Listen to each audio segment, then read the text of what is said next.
The bhava stage is manifested by 8 transcendental symptoms, namely inertness, perspiration, standing of hairs on end, failing of the voice, trembling, paleness of the body, tears in the eyes, and finally trance. The Nectar of Devotion, a summary study of Srila Rupa Goswami's Bhakti Rasamrita Sindhu, explains those symptoms and vividly describes other transcendental development, both in steady and accelerating manifestation. Srila Vishwanath Chakravarti Thakur has very critically discussed all these bhava displays in connection with some unscrupulous neophytes imitating the above symptoms for cheap appreciation. Not only Vishwanath Chakravarti, but also Srila Rupa Goswami has treated them very critically. Sometimes all the above 8 symptoms of ecstasy are imitated by mundane devotees, Prakrit Sahijiyas.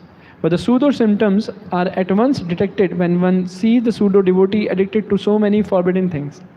Even though decorated with the signs of a devotee, a person addicted to smoking, drinking, or illegitimate sex with women cannot have all the above mentioned ecstatic symptoms. But it is seen that sometimes these symptoms are willfully imitated, and for this reason Srila Vishwanath Chakravarti accuses the imitator of being stone-hearted man. They are sometimes even affected by the reflection of such transcendental symptoms if they still do not give up the forbidden habits. Then they are hopeless case for transcendental realization. When Lord Chaitanya met Srila Ramanand Rai of Kavaur on the bank of Godavari, the Lord developed all these symptoms. But because of the presence of some non-devotee Brahmanas who were attendants of Rai, the Lord suppressed these symptoms. So sometimes they are not visible even in the body of first-class devotee for certain circumstantial reasons. Therefore, real steady bhava is definitely displayed in the matter of cessation of material desires, utilization of every moment in transcendental loving service of the Lord, avyartha kalatvam, eagerness for glorifying the Lord constantly, namagane sadaruchi, attraction for living in the land of Lord, priti stat vasati sthale, complete detachment from material happiness, virakti, and pridelessness, manashunnata. One who has developed all these transcendental qualities really possessed of the bhava stage, as distinguished from the stone-hearted imitator or mundane devotee. The whole process can be summarized as follows. The advanced devotee who chants the holy name of Lord in a perfectly offenseless manner, is friendly to everyone, can actually realize the transcendental taste of glorifying the Lord. And the result of such realization is reflected in the cessation of all material desire, etc., as mentioned above. The neophytes, due to their being in the lower stage of devotional service, are invariably envious. So much so that they invent their own ways and means of devotional regulations without following the acharyas. As such, even if they make a show of constantly chanting the holy name of Lord, they cannot relish the transcendental taste of the holy name. Therefore, the show of tears in the eyes, trembling, perspiration, or unconsciousness, etc., is condemned. They can, however, get in touch with the pure devotee of the Lord and rectify their bad habits. Otherwise, they shall continue to be stone-hearted and unfit for any treatment. A complete progressive march on the return path home back to Godhead will depend on the instruction of the revealed scriptures directed by the realized devotee. Yeah. It's a very important purport, you know? Each and every line. Yes, Prabhuji.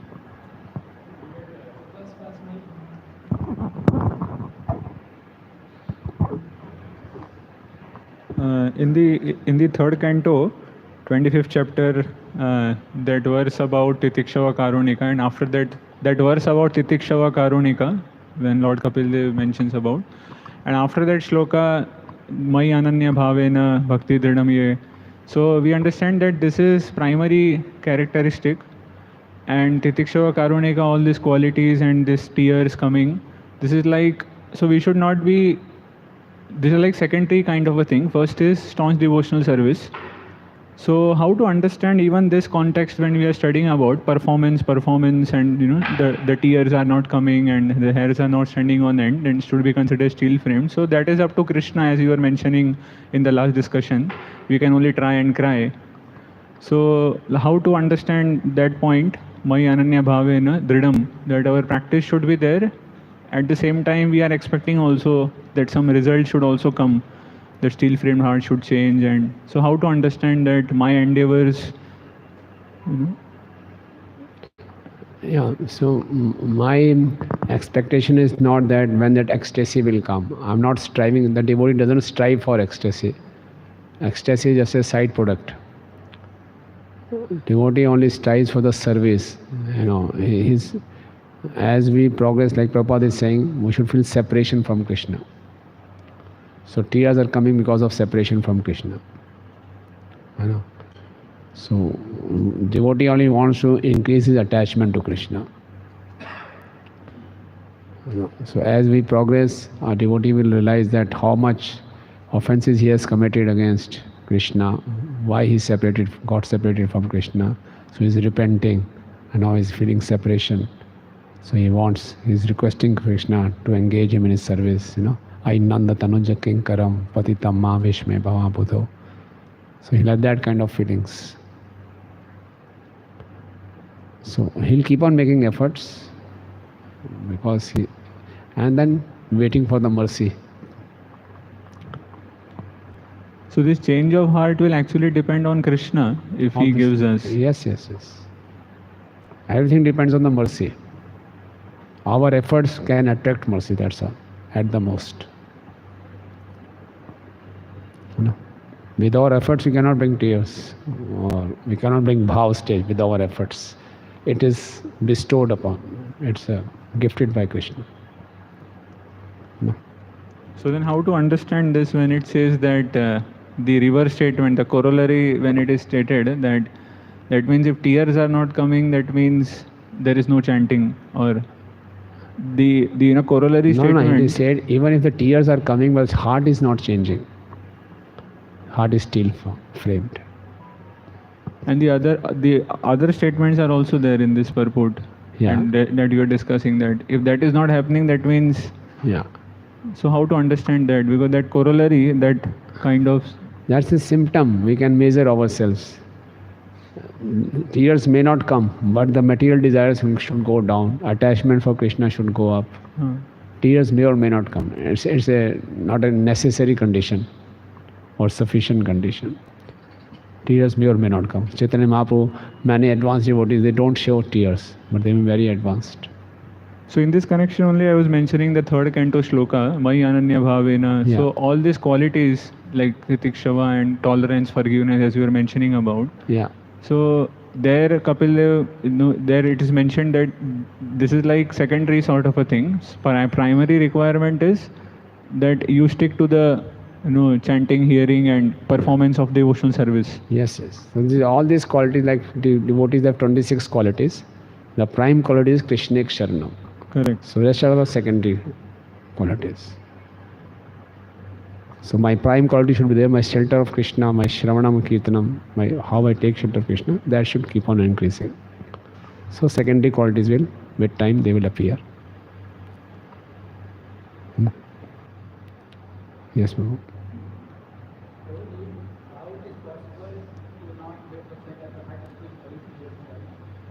How is it possible? How it is possible for a good devotee to not get the transformation of the heart, still having tears in the eyes? See, Prabhu, tears may come. You may also experience sometimes tears may come while we are chanting or while we see some reciprocation from the Lord. No, we may get some tears of gratitude or happiness. It may come. But then the real symptoms, real change of heart is those 9 symptoms. And the other changes Prabhupada is saying is gradual decrease in the material desires. So that moment may come and then it again goes. Again we are back to our old habits. Material desires are not going down. Certainly we all had a change of heart. That's why we are here. We have come to this stage. And the change of heart is still happening. It's not that change of heart is not happening. Every day we are able to chant 16 rounds. That is the mercy only. And we are still striving to improve our chanting. That's also a mercy. That we all are striving. We are sincere in trying to improve our chanting. So that's a mercy. That's a change of heart. So we are able to identify our now shortcomings. This is anarthas. So change of heart means the lamp is ignited inside. Now I can see myself. So much of bad qualities are there. I have to remove this quality. This is change of heart. This is a process. So tears are not the necessary symptoms. Tears may or may not come. Right. Okay. So let's go to the next chapter, 4th chapter. Yes, Prabhu. Last question. Yeah.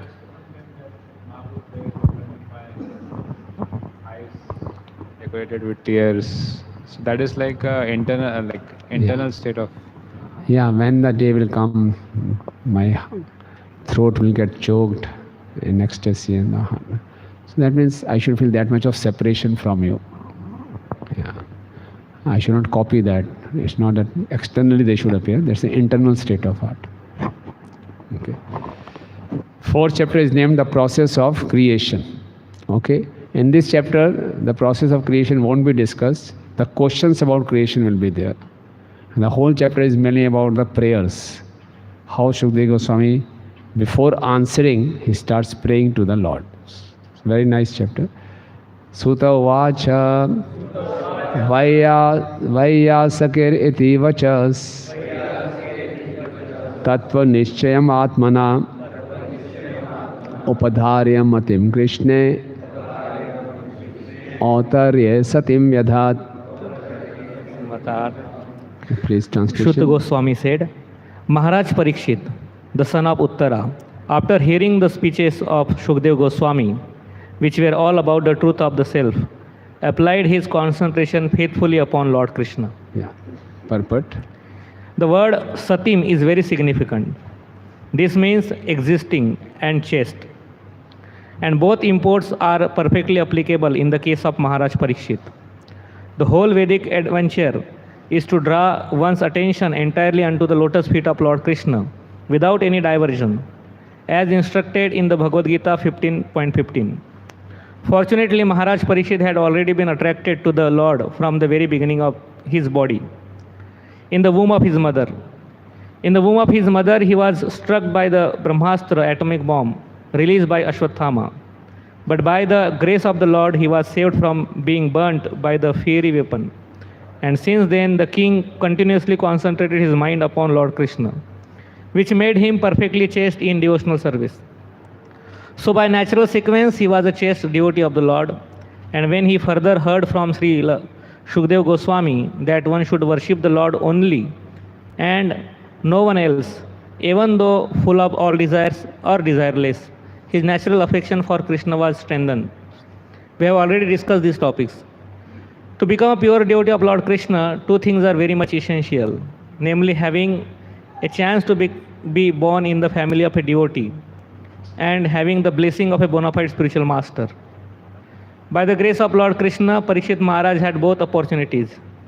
He was born in a family of such a devotees as Pandavas, and just to continue the dynasty of Pandavas and show them special favor, the Lord specifically saved Maharaj Parikshit, who later on, by the arrangement of the Lord, was cursed by the boy of a Brahman and was able to get the association of such a spiritual master as Shukdev Goswami.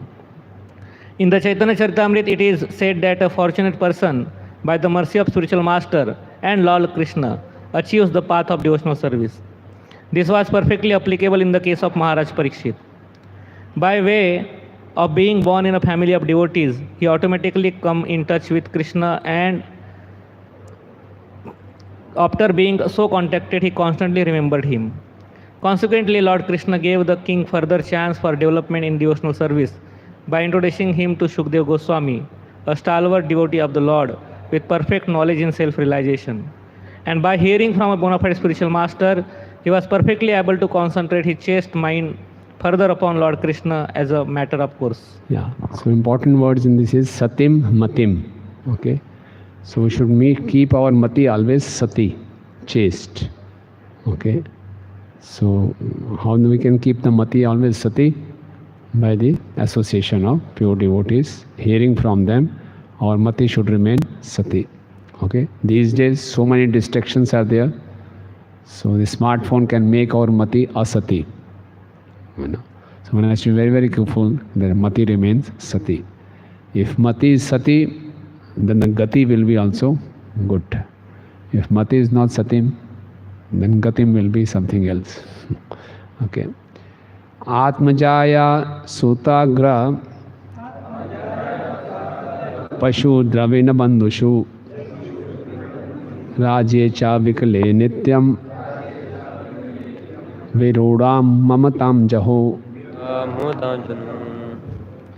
Maharaj Parikshit, as a result of his wholehearted attraction for Lord Krishna, was able to give up all deep-rooted affection for his personal body, his wife, his children, his palace, his animals like horses and elephants, his treasury house, his friends and relatives, and his undisputed kingdom. Yeah, so it's a very important verse. So he could give up everything. And Virudam Mamatam Jaho. Virudam means deep rooted. Ruda means root. Virudam means Vishisht Rupen Ruda. Deep rooted attachments he could easily give up. It's not that we have read in the previous purport that Parikshit Maharaj was a devotee right from the birth. So when he was devotee from the birth he was detached only. But he got a chance to exhibit his detachment. Okay? Because he was a king, he was living like a king. Externally he was not showing detachment, but now the moment came, he showed that detachment externally also. So Prabhupada is giving a lecture on this verse. He is explaining the word virudam, deep rooted. He says the trees have deep roots. Those trees who have deep roots, they stand for years and years and together. They don't give up their position. That means they always remain here. If we are deep rooted, we won't like to evolve. The consciousness is not getting evolved because deep rooted. Similarly, conditioned souls attachments are deep rooted, and main root is punsa insriya bhava, methuni bhava meta. Attraction between male and female. If that attraction is deep rooted, and such deep rooted attachments keep us away from moving up. The tree always stands there. Storm may come, rains may come, he is standing there because attachments are deep rooted. Similarly, we may face so many material miseries, but our attachments are so deep rooted, we stand here only.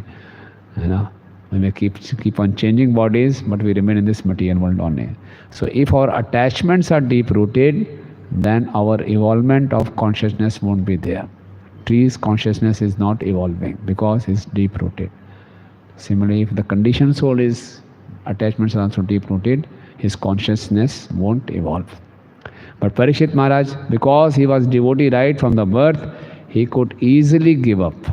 He was a samrat, whole planet Earth, he was samrat, but he could easily give up. Okay. So Prabhupada is writing how we get entangled. Okay. Prabhupada is writing, one selects a wife for bodily comforts. Result is children. Then for maintaining wife and children, we need a place, we need facilities.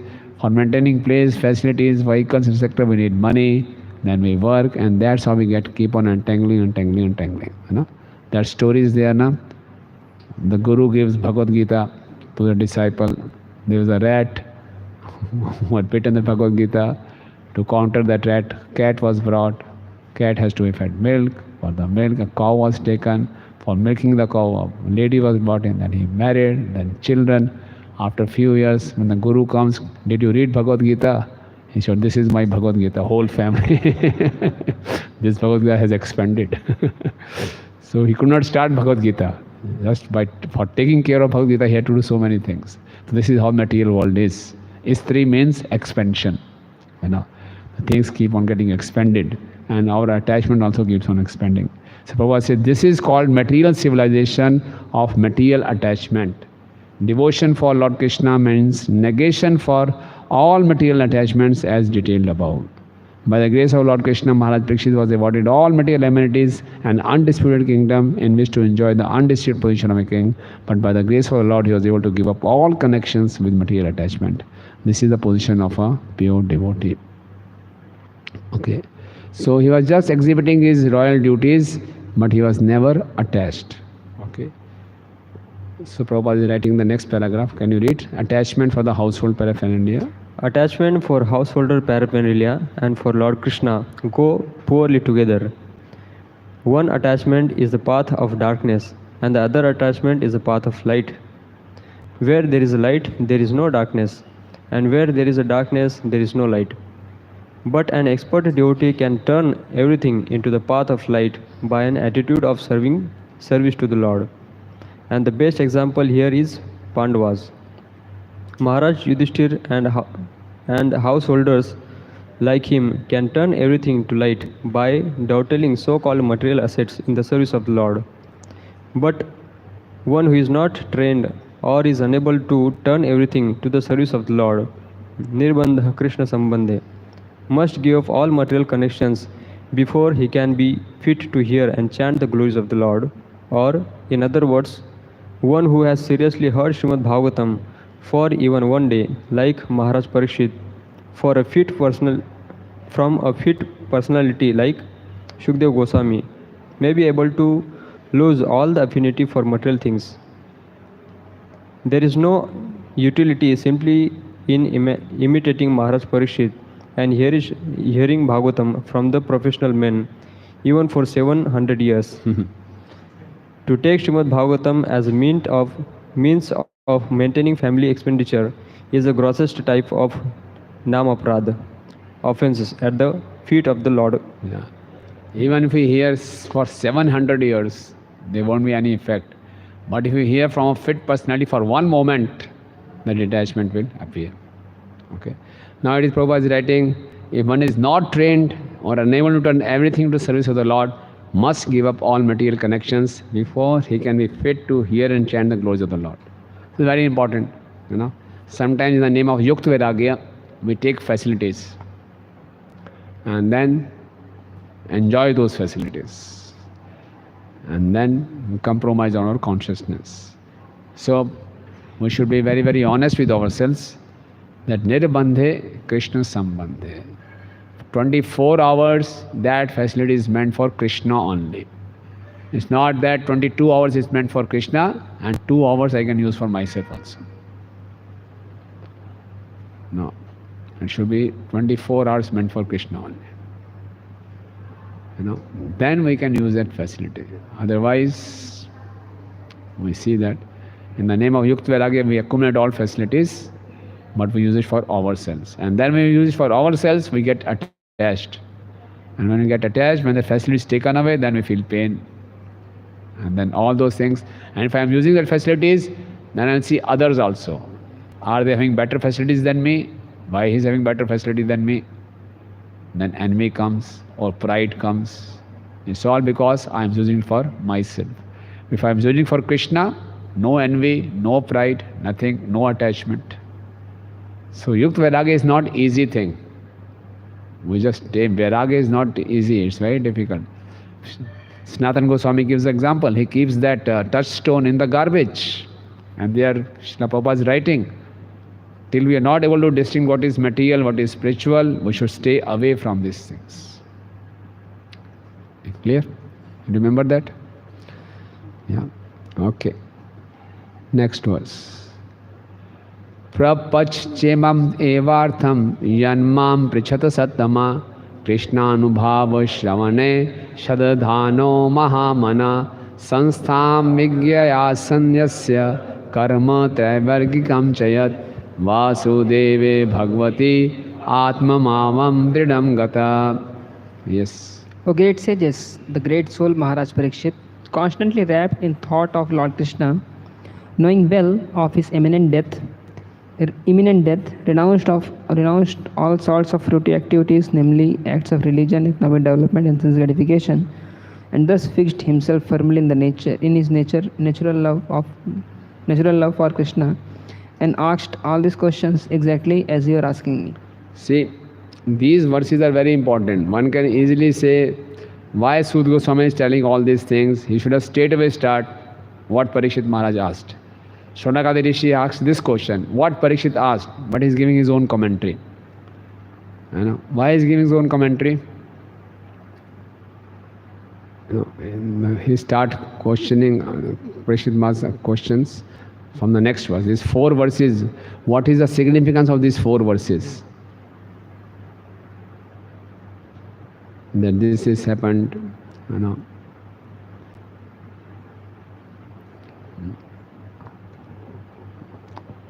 What is the significance of these 4 verses?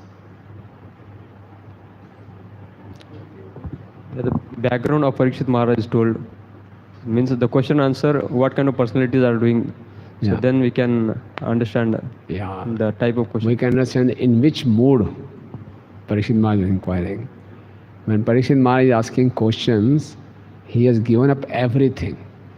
You know, the only purpose in his life is to hear now. He has no other agenda. After the class, before the class, during the class, no agenda. Only to hear. His life, whatever days are left, only for hearing. It's not that Katha is over, then I have to do something else. Between the Katha, I'll check my mobile and everything. Now, before the Katha, no, nothing. 7 days, night, only agenda is hearing. And what is the agenda of Shukdev Goswami? Kirtan. Only agenda is Kirtan. So he's setting the background. He's given up everything, all attachments, give everything. And now I'm sitting, just speak, now I'll hear. So he is preparing the mood. You know, perfect speaker, perfect hearer. That's why the perfect Bhagavatam has come out. You know. That's how. So that's why he's setting the mood. In which mood he was hearing. So in which mood he was asking questions. So he's now all set to hear. So what question he will ask? Then it will become important. You know.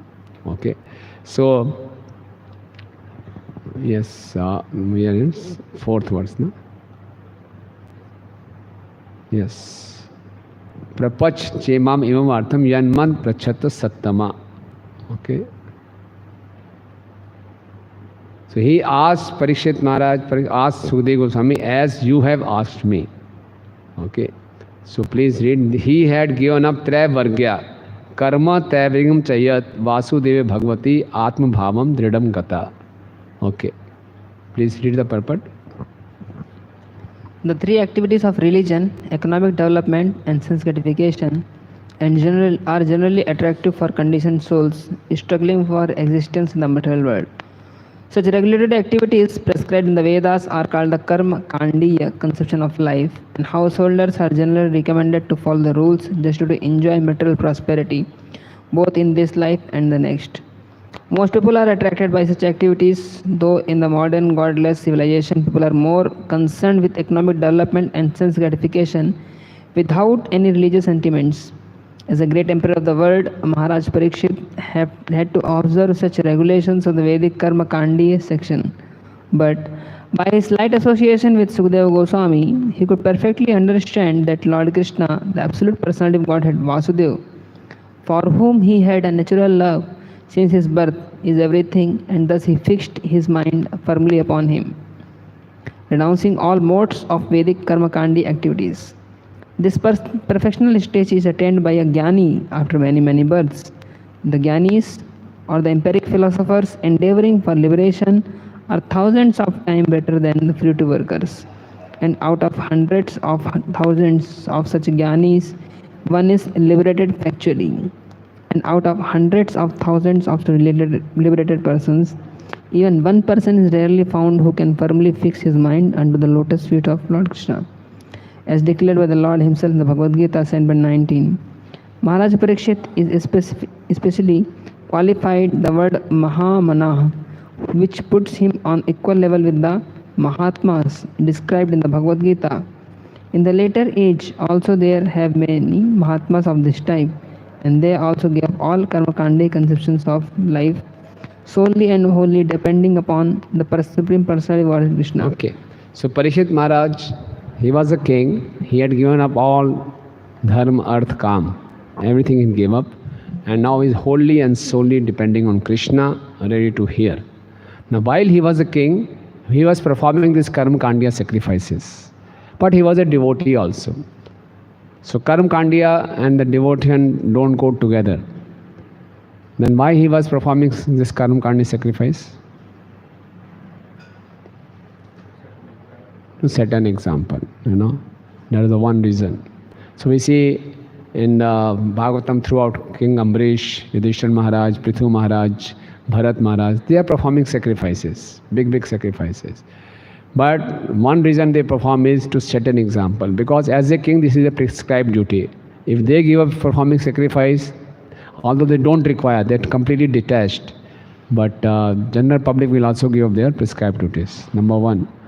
Number two, when they are performing these karma kandiya sacrifices, they are performing in the mode of devotion. Okay? In the 5th canto, when Bharat Maharaj is performing sacrifice, it is said, when he is offering oblations to Indra, it is oblations to the arms of the Lord. When he is offering oblations to the sun, it is oblation to the eyes of the Lord. To the limbs of the Lord is offering oblation. So his karma kanda is also in the mode of devotion. So it is not karma kanda. Okay?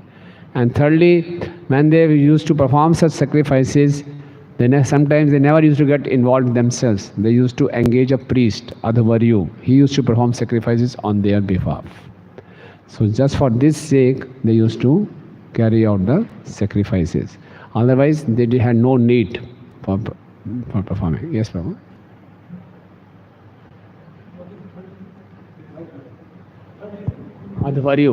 Adhavaryu priests, the 4 types of priests are there, Hota, Brahman, Adhavaryu. So those Adhavaryu Yagya used to perform sacrifices on their behalf.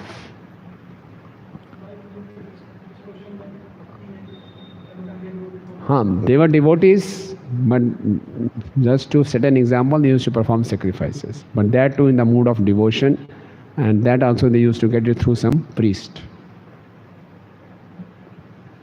Yes, Prabhu. One of the question is continuation of Vishnudata Prabhu's question is, so if they are devotees and if they only do these practices which are not supposed to be done by devotees, then like what is the discrimination then, and then how will they can come to that platform of devotional service then? Yeah. Because like demigod worship and offering them also, it's also part of karma kanda and all those things, and that's required, all those yajna to be performed. Yes.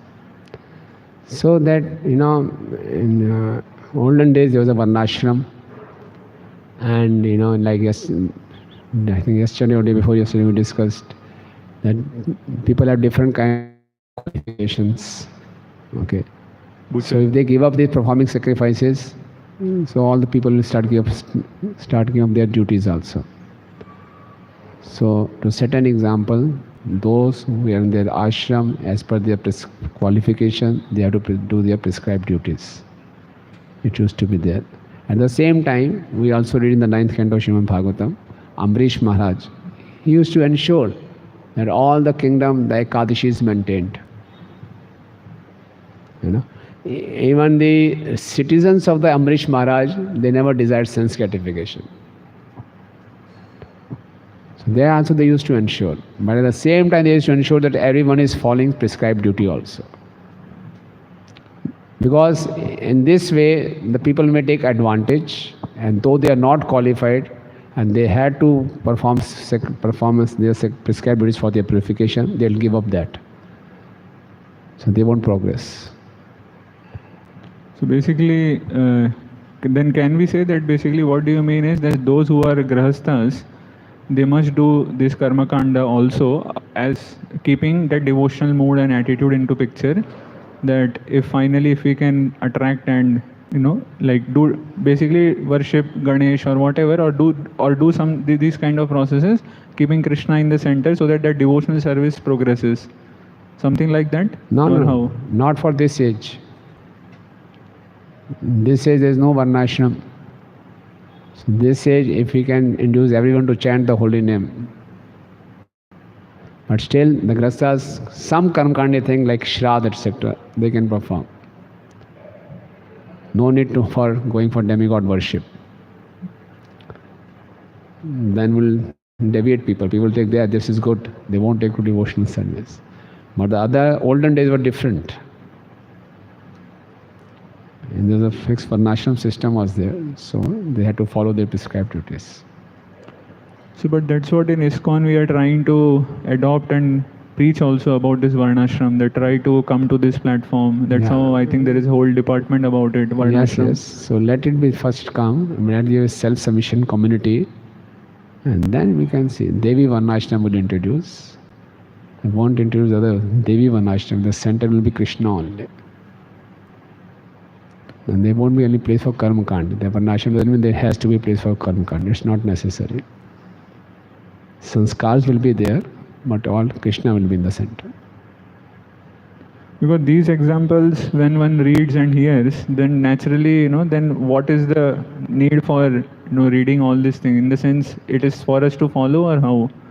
No, Then it should is, we have to see in what context they are appearing, and then we are clarifying also in what context they are. Prabhupada is writing just to set an example they used to perform.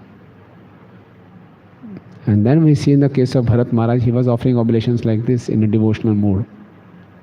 Because they have to set the example and they are devotees. So that's why they are doing like this. So we don't have to follow this. This is for reading purpose, I mean. Not reading, it was at that age, they were the kings, so they had to set the example. So now there's no monarchy, everything is hodgepodge. So only thing that will work is Harinam Sankirtan. Another question is that you were mentioning about agendas during the class, after the class, before the class, and that's the reason we are unable to give our full attention. So here it is mentioned that Parikshit Maharaj had renounced his dharma also, artha. Basically, he has renounced everything. Yeah. So now maybe what I feel is because there is always been told and the scripture says is to balance, because we can also actually try doing that. Sometimes we have experience also when we go for yatras. We know that now nothing to worry about any things like that. Yes. So like I have seen, in my case personally, that there is no stress about now what seva is there next, in the sense the responsibilities that we hold. Yeah. So it's easy for us to hear for a long time with attention also to some degree. Yeah. But in such kind of classes and Bhagavatam classes especially, so we have some time limits, and then if anything crosses beyond that, so the tension starts out, because we have some service also after this particular thing. So this particular balance of sadhana, seva, and all these things, that's one of the reason why we are unable to actually hear with that attention. So what can be done? Yeah, one alternative is go for regular yatras. Yeah, as far as possible, because yatras really rejuvenates us. So we should go for those retreats, yatras, and we can organize like this also. Need not go out once in a month. We can get together, have a marathon of hearing. We can do that. And as far as possible, when we are coming for the Bhagavatam class, we should come that we have settled the issues. We can plan in such a way that least disturbance is there. At least we can plan for the morning program. That morning program, my mind should be peaceful. I should already settle the issues. So then we come. But sometimes emergencies are there. We are disturbed in between. We have to, adjust to that service. But if we can plan, the things can be better. We should understand the importance of hearing with undivided attention and try to plan for it. It may not be 100% possible, but to some extent we can do that. That morning program, no management, let's have this disturbance, and let me give full attention to myself. And the whole day is there for service and everything.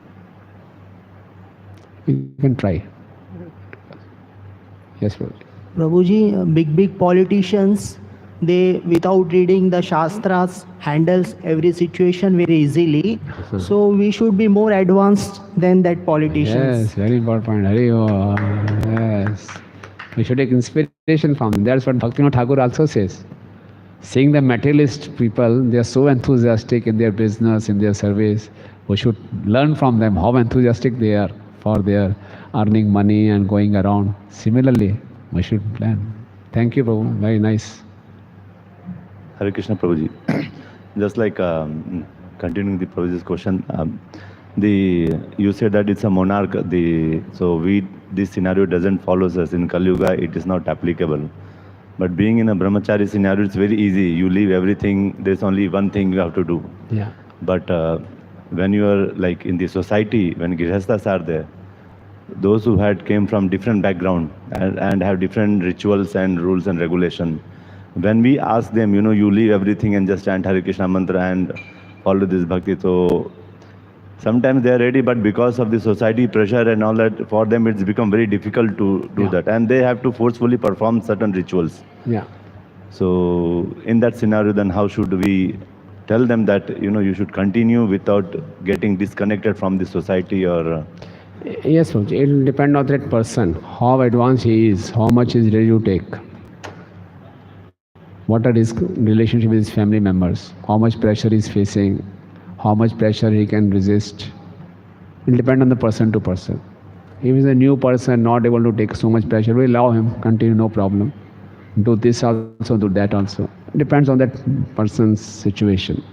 But ideally speaking, we should encourage them, even if they have to go for sanskaras, follow all Vaishnava sanskara, in the Vaishnava Padati, not the Karmakandi Padati. I mean, child is born, Namkaran sanskar, Jat sanskar, all this we can do it in a Vaishnava way.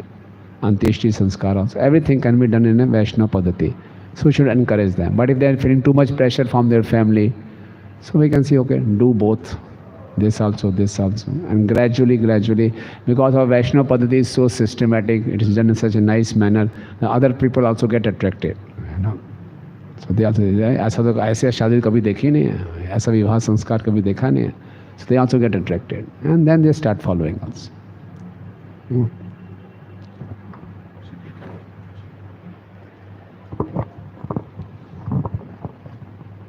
Hare Krishna, Prabhuji, as you informed that Parikshit Maharaj was completely involved in hearing Bhagavatam for 7 days and 7 nights. So as previously the people in that ages were quite capable of, doing yogic practices, etc., like controlling breath. So my question was like, was it to such an extent that they even gave up their bathing and to a great extent of not even attending to nature's call? And the reason why, because he was so grave and they were so intense, like, so. I can appreciate your question. We have to go 3-4 times in a day, and there for 7 days. So, yes, so they are so much. One more thing, they were highly qualified people, and second thing is level of absorption. In between, Sukadeva Goswami stops also. You have a break. You must be very tired. Lakshman says, no, I'm not tired. Continue. I'm not tired. The nectar you are giving me, I don't feel like eating, sleeping, drinking, anything. Just this nectar is sufficient, taking care of all the needs.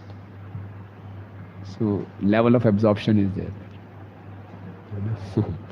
Like Sadhu Charan Prabhu said, politicians are so much absorbed. You see, Napoleon, he never used to sleep. He used to sleep when he was riding on the horse. He never wasted a single avyarth kalatvam. So much absorbed in conquering the whole world. He was so much absorbed. So if we are committed to our purpose, we get absorption, so we rise above the bodily platform. Okay. Okay, we break here. Srila Prabhupada ki jai, Anant Koti Vaishnava Vrinda ki jai.